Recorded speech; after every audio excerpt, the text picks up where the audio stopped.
Hello and most welcome to 1041 of the H series.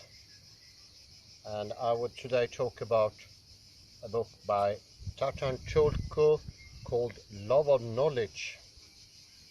And I will do this, well, I have already done it. Just a couple of pages opened up, and I will read from there and have a sort of a commentary after that.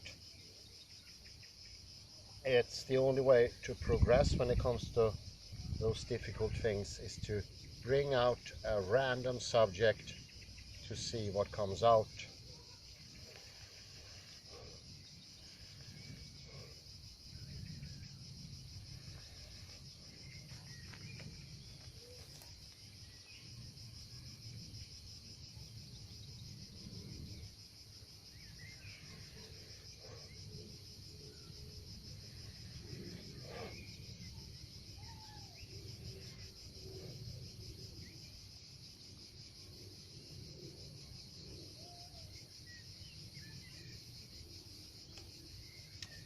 Ground of Being, that's rather fitting.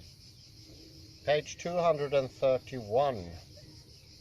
Midway, I would say. I'm going to put in this paper in another location, and that will be the lecture for some other time.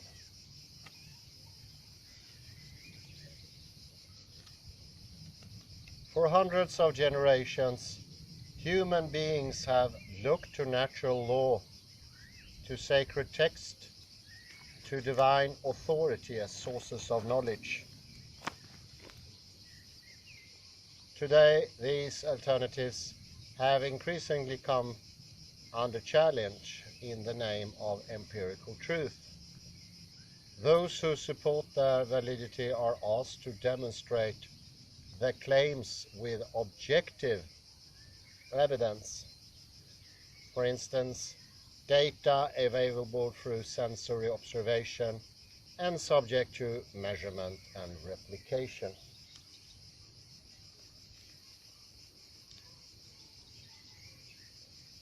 Religious traditions may well counter that the divine is inaccessible to empirical observation, and rely instead on more intuitive appeals that are not empirical in the scientific sense.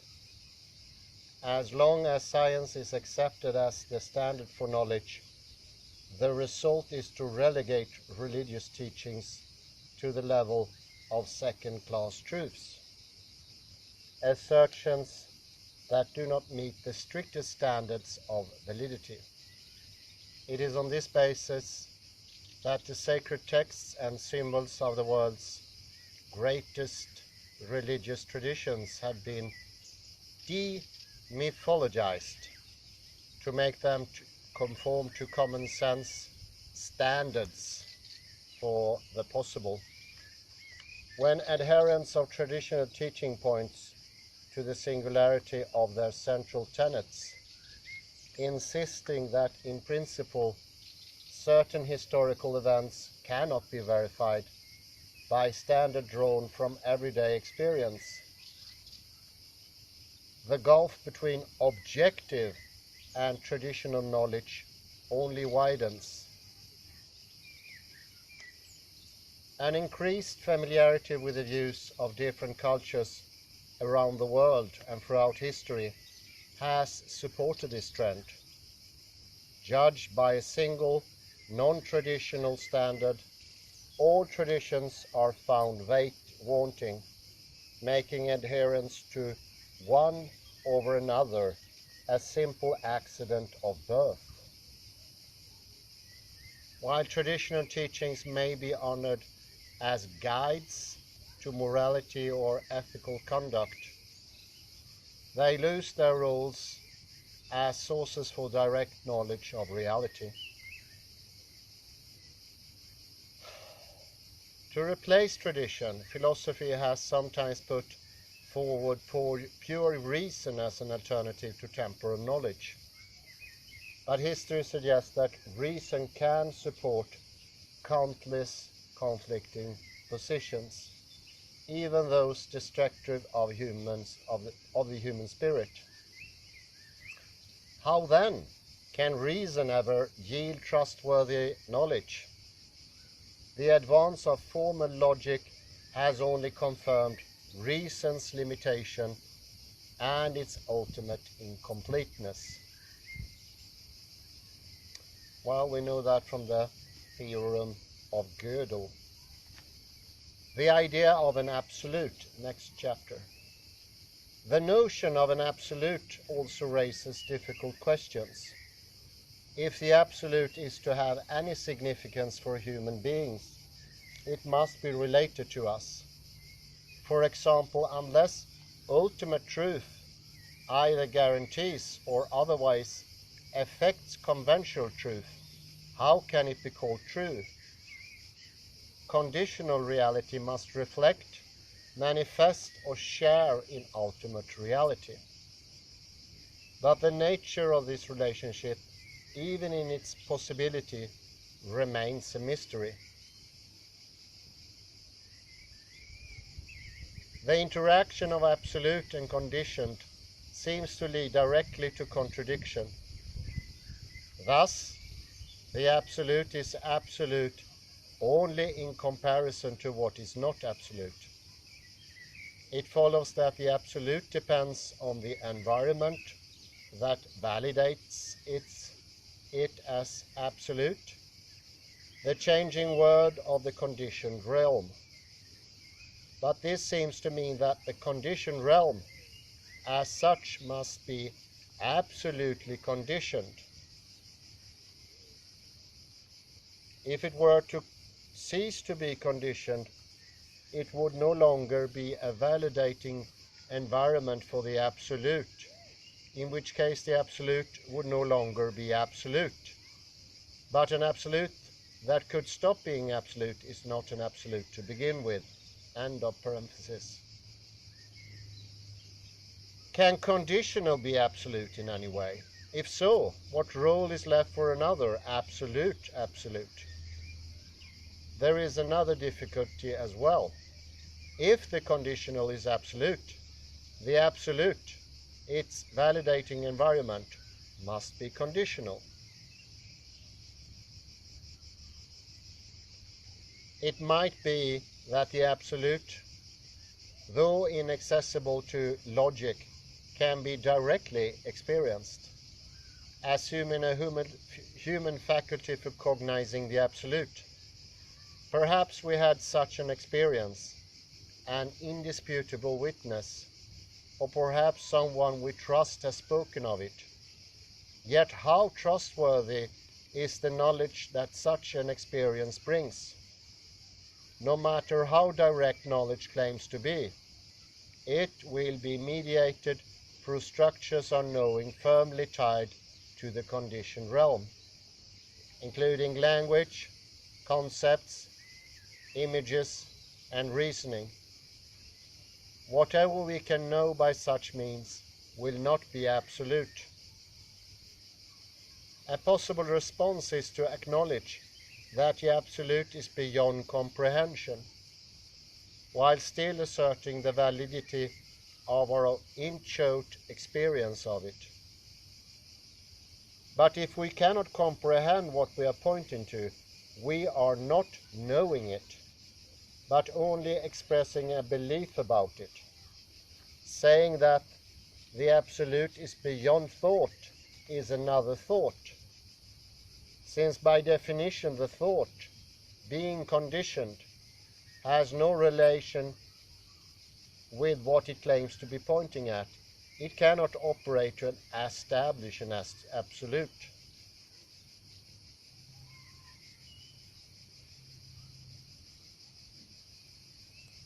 If non-conceptual knowledge of the absolute relies on incommunicable experience, why speak of the absolute at all? What is the basis of our belief that such inaccurate speech could be of benefit? Yet, if we maintain silence, are we admitting that the absolute and the conditioned are simply incompatible with one another. Next chapter, the role of the supplicant.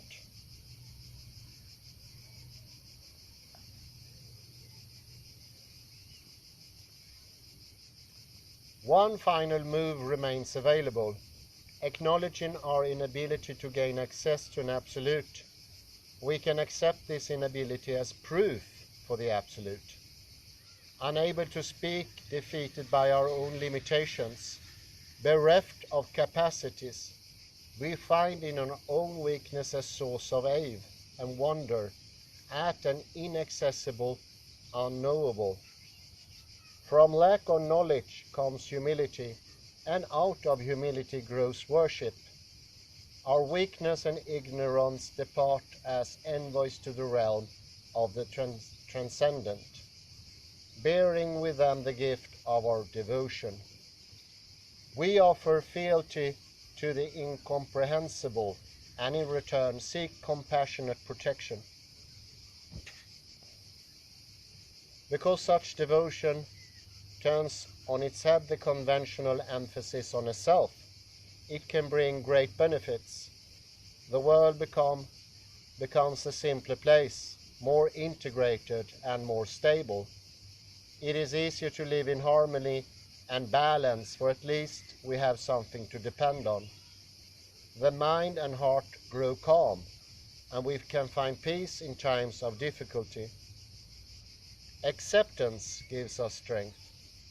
Through our commitment and determination, we witness our own experience more fully.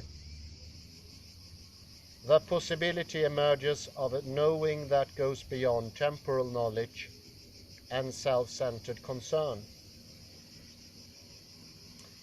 Yet, depending on how they are understood, these same virtues may become limitations. If we acknowledge complete dependence and incurable ignorance, are we accepting restrictions on the power of knowledge and the capacities of our own being? Again and again throughout history, faith in the absolute has been interpreted to mean that humanity's role is steadfast acceptance of an order whose workings cannot be questioned. If faith is made to point in this direction, we must proceed with extreme caution. Bound by the bonds of such a faith, we may be sacrificing a vital part of our birthright as human beings. Does faith in such an absolute lead us any closer to a new kind of knowledge? If knowledge of the absolute is to emerge, it cannot come from a conditioned human being, for the condition cannot transcend its own nature. In that case, where can it come from? The teaching of an absolute seems to make transformation depend on an influx of will, understanding, or power from a source beyond the conditioned realm.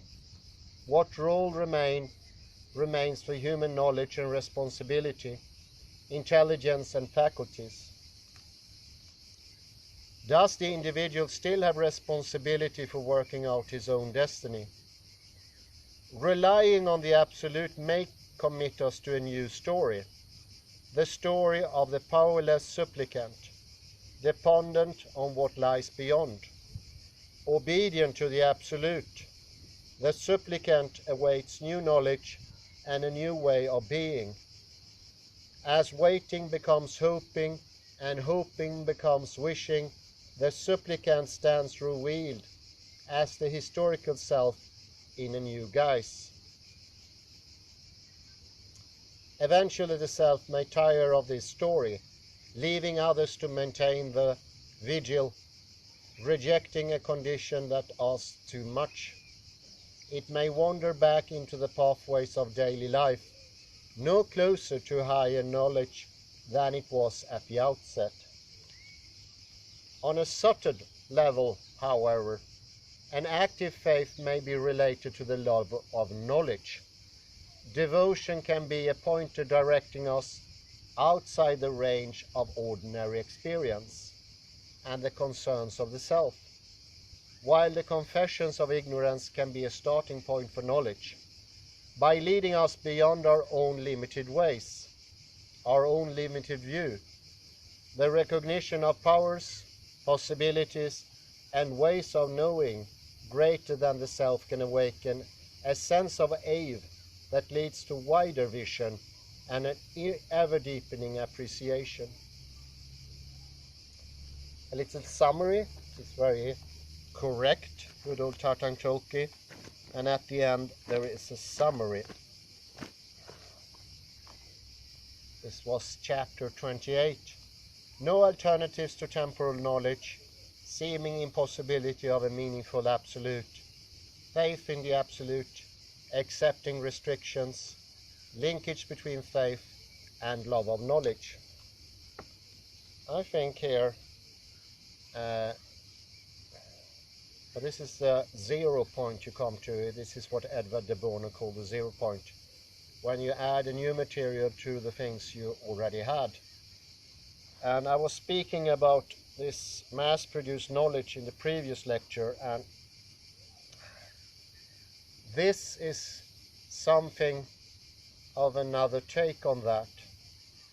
It is, if I presuppose my own knowledge, which I usually do, which is the normal way of doing things, I try to understand new things based on what I already know. And there are some problems there. And in this example, it is about the absolute. Because if the absolute is absolute in contrast to the conditioned, how can it be truly absolute? And how can the condition be truly conditioned? Those are serious problems, and that shows that if it's too much of a surface activity, it becomes problematic. Wouldn't it be more true to sort of give up a point of knowing, and that knowing would be that mass consumerism of total knowledge, not only politics but physics and such stuff as well. And by giving that up, we actually gain knowledge more than we lose, because by not having that limited take on reality, because I have a knowledge, it is limited, and if I make that the foundation for my understanding, it is bound to be neither absolute nor conditioned. But to reach the unconditioned, the absolute, I need to go beyond myself. And the self in this term is what I know. That is the self. And here we could sort of, I would say we could put a turbo on the self. That is making it a Superman. And that is that the self acknowledges that there are things it doesn't know and cannot know, maybe to a certain extent. And then the self will stop to make comparisons. And this I already mentioned in 3 or 4 lectures ago when we spoke about scale. True scale is not a comparison. This is exactly pointing to the same thing, but in another way. We see here how our insistence of using ourself, our current knowledge, as a basis for understanding everything, it's absolutely bound by the theorem of Gödel to be very limited. If we use limitation to understand the boundless, it won't be boundless. And we don't have to follow this rule. We don't have to be like Gödel and presuppose a rule that isn't. It is transcending, or I would say rather loosening up that rule. A little bit like people in Sweden no longer follow the rule of red light. Didn't used to be the case. It used to be the case that we waited for red light, which I think this is what I prefer actually. But the example follows that it has been a loosening up of that, and now people passes like they want. we can make a similar loosening up of the idea that all we think need to be founded in the self being equal to the current level of knowledge, current level of fractality, whatever you have. But this is a turbo. This is a new thing. This is not something I come into before. This is an extra bonus from this book. And is if we stop thinking those limits and not trying to understand the absolute, that could actually be a way to the absolute. This is so similar to space. It will be impossible to understand space as long as we take a very limited origo.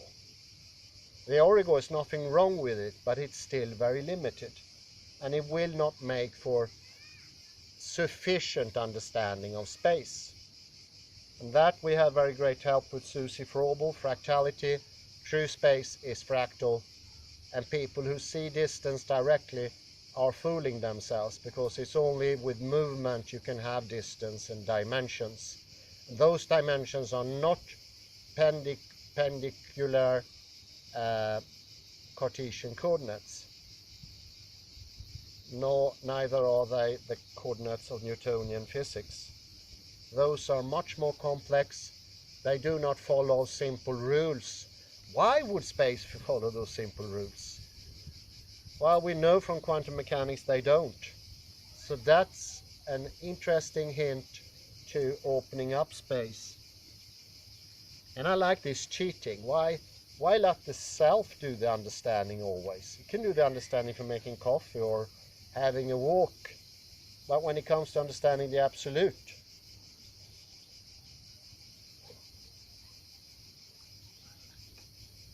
then it would be better to send the self momentarily on a vacation. And I really like this idea of the self as knowledge. It is much clearer. The sum of the fractality, that's the self, instead of talking about self as something that we can't really explain. So on some levels we actually gain a lot of explanations here, but we also got an explanatory force to think about the absolute in an absolutely new way. And this is actually followed by an exercise, and I think it's so interesting. Sound within sound. Attend to the sounds around you or within your body, listening without assigning any importance to accompanying judgments or thoughts. Listen with regard to a deeper sound within the sound. Continue focus on the deeper level within ordinary sensing, soothes the mind and heals painful agitation. So true. And of course, that is the voice of the friend. We don't name it, or we do name it, but we don't put that much attention to the renaming. And the agitation, because it's an agitation, I feel that in my mind when I do naming. It's an agitated state of being, mind and body. And this does actually soothe the body and the mind, listening in, deepening the hearing.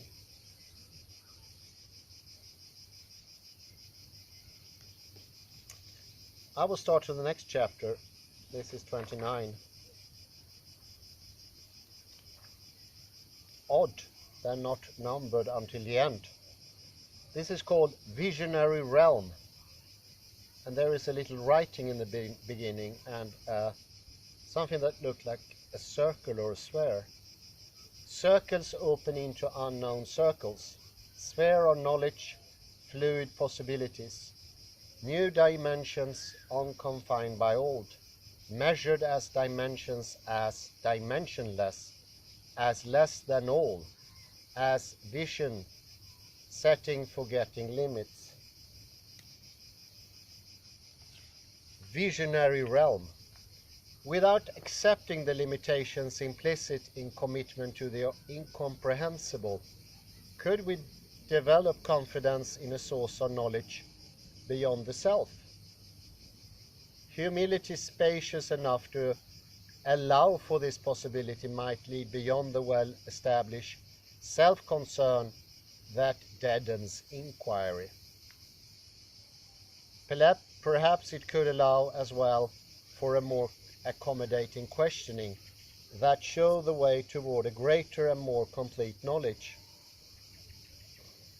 Until now, we have considered the absolute as a particular kind of story, one perhaps no longer told by the self. But this approach retains the structure of the narrative flow, thus makes several key assumptions about the nature of space and time that may limit the availability of knowledge. An alternative vehicle for attaining knowledge of the absolute is the timeless presentation of the vision. While the story focuses on the immediate situation defined by self-concern, the vision encourages aesthetic appreciation of the whole. The specific structures in which we normally place our trust do not need to be known as fixed, nor do we need to assert the existence of what the vision reveals. Next paragraph, a resplendent whole. Let us envision all possible experience as an exquisite robe, a seamless fabric, woven in countless patterns that together create an infinite tapestry of designs.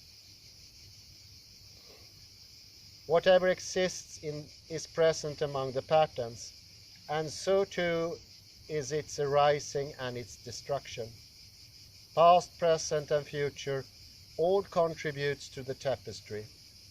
All our meanings and all the stories we tell are part of the robe. Together with the descriptions and categories we apply in shaping our experience into entities and events. All directions, possibilities and energies, all competing values, all shapes, forms and roles are present as well. Attempts to describe aspects of the robe would themselves form a tapestry of infinite complexity. Were they not already a part of the robe? Within the robe, some patterns could be considered more elegant than others, some more fully defined and more harmonious. There are combinations, concepts, and judgments that interact synergistically, and others that come into conflict. Since we too are part of the robe, such distinctions have an undeniable reality for us. If we see no differences, if we insist that all patterns within the robe are equal, our interpretation forms another pattern, generating greater or lesser harmony.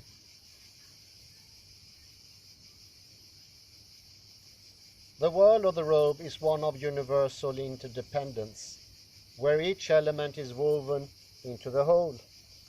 The individual's felt sense of independence and even isolation is a part of the whole, an aspect of intimate connection between microcosmos and macrocosmos.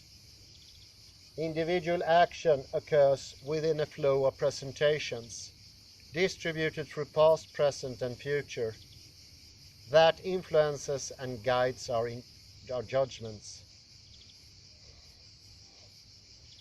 Focusing on one item or event in experience, without understanding its place in the tapestry, creates disharmony and imbalance.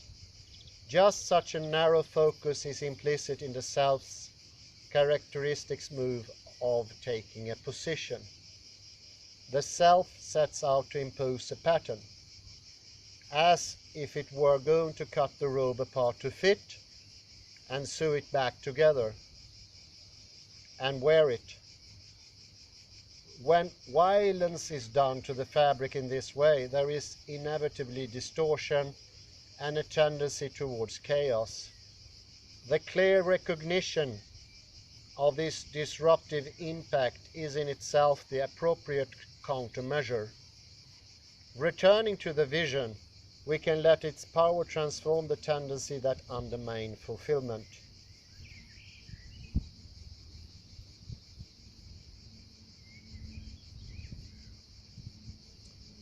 Next paragraph.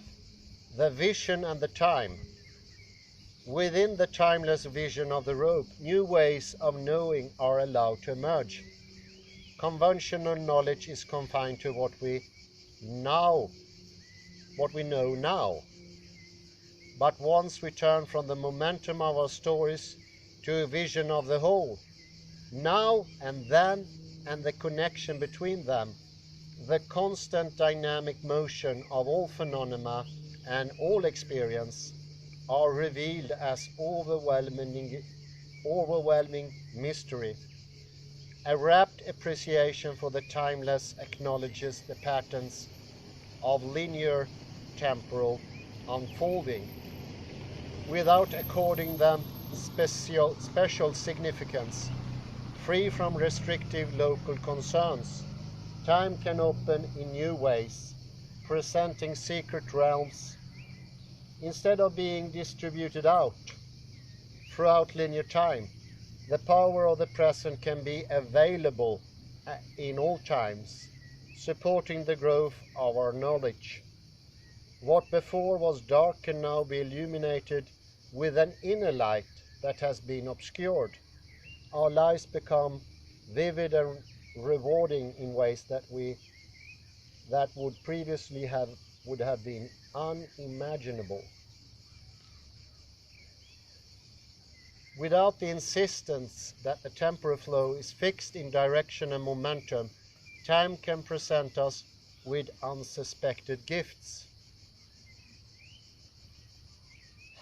We are free to be above time, in a realm without limitations, borders and discriminations, and also below time, living with zero structure in the secret world of the robe, and communication may occur without either taking place. A part of a visionary reality, time can present a full openness of space and the full range of knowledge, allowing all presentations to appear in a harmony that human beings can embrace with uninhibited joy. Next paragraph. Direct experience of time. In the stories of conventional knowing, the founding story tells us what we are so that we know our limits. In the vision of the robe, there are no boundaries and thus no limits.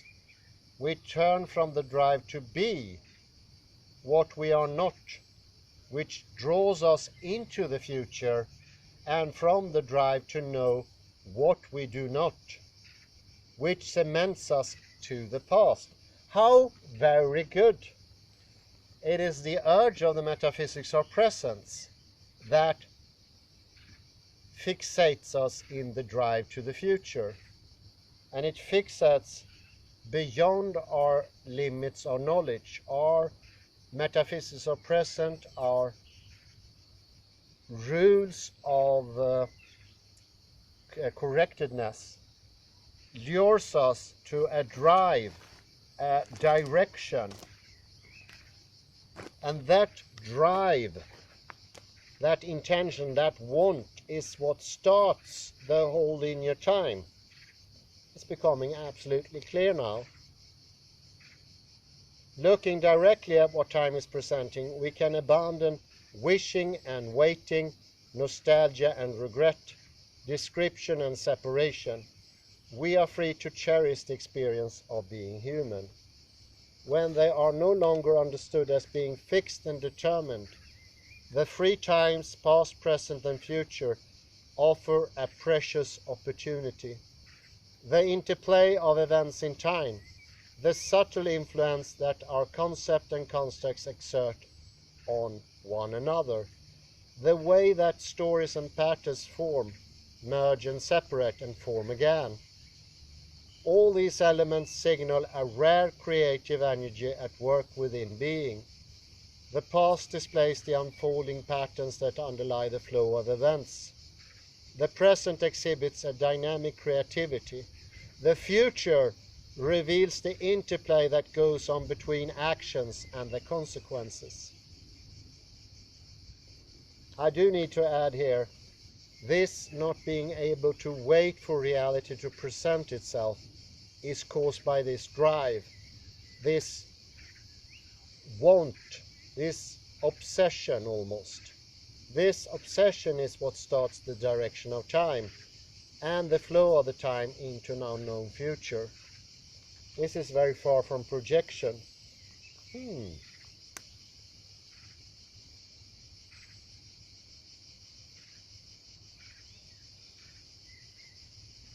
Allowing the unacknowledged power of time to reveal itself, we can accommodate the fullness of time with the breadth and depth of a receptive awareness.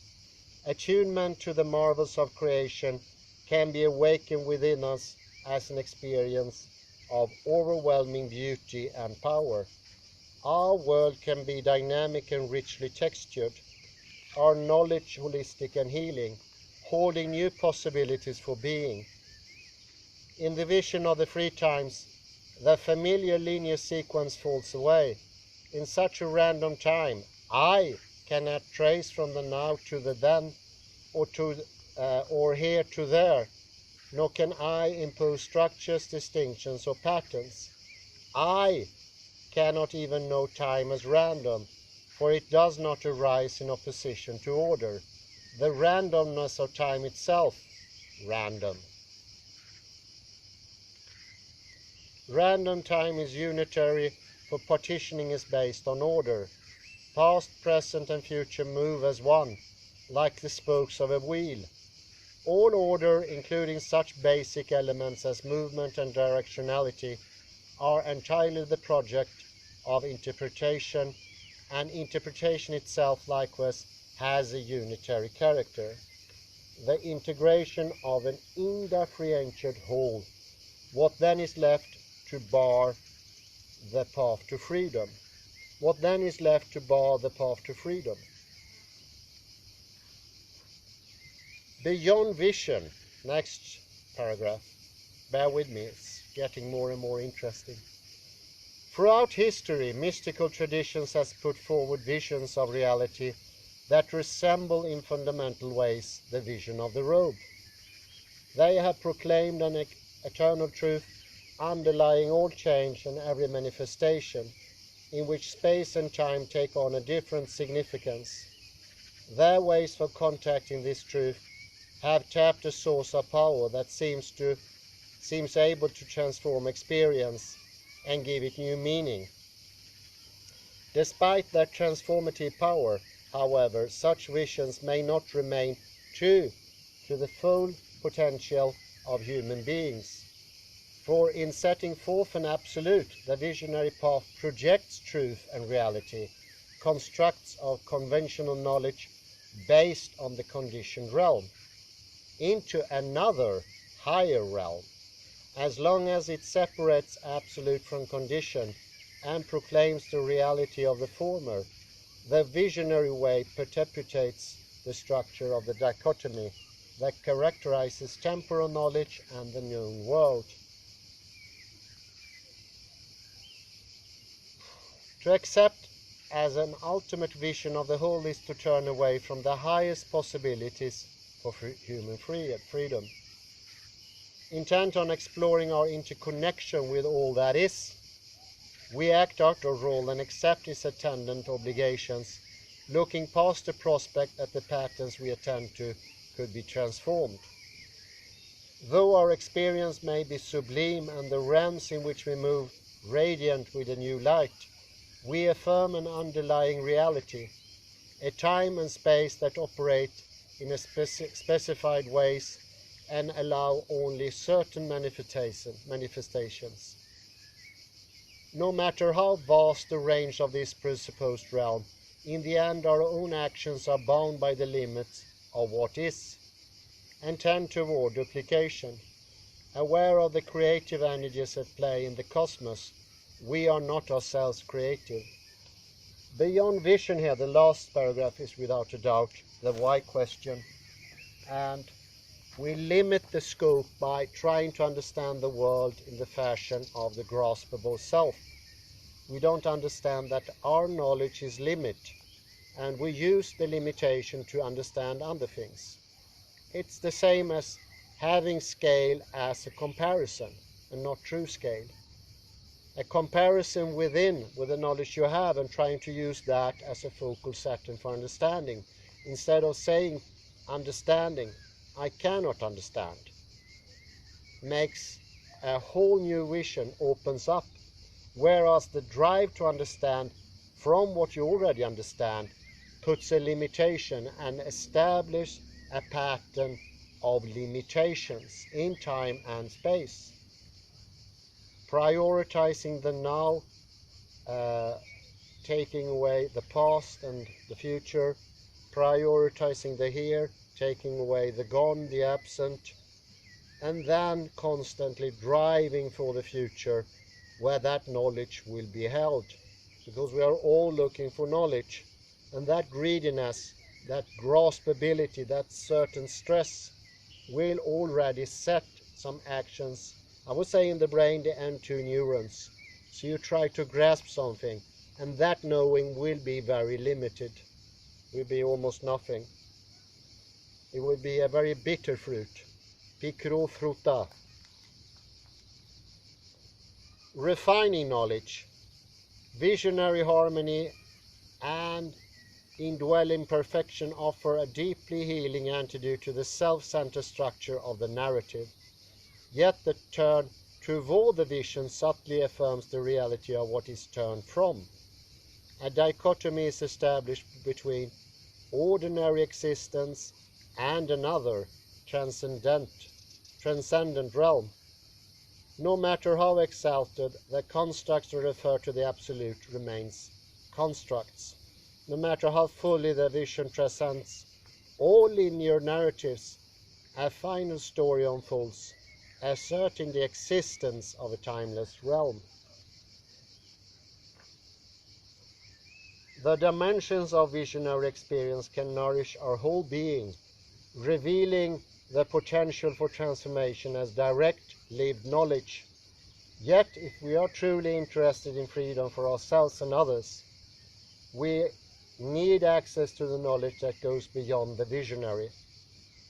Accepting neither what is nor what might be as given, we need to explore the reality of the real, investigating the time and space in which we now operate. Perhaps in the end such questioning will return us to a vision not dissimilar from a vision of the robe. Even so, we cannot remain true to knowledge by making the leap to such a vision. Instead, a way must be found to purify our conventional knowing, not through baptism, initiation, or ritual cleansing, but by refining our thoughts, cutting through accumulated patterns, and until our thinking becomes an open gateway to a truly remarkable intelligence. I will just read the exercise. Return to the practice of exercise 19. I won't mention that. Once an object of desire is clearly established in the mind, together with the associated aspects of the perceptual situation, invite in more awareness. Begin by inviting the sensor to experience in new ways, deepening in their appreciation. Focus loosely on the background quality of awareness, noticing any shifts or changes. Oh, terribly interesting. It was almost too similar, and it's too similar not to having this clash that I was looking for, the Devonian clash, the random putting something into the context so new ideas can be brought up. But one very good point here that I didn't even expect is that if we start with the current knowledge and the now and say we're going to understand something from that perspective, we get stuck in the past. Wanting to go to the future, oddly enough, make us stuck in the past. And that's a heavy limitation.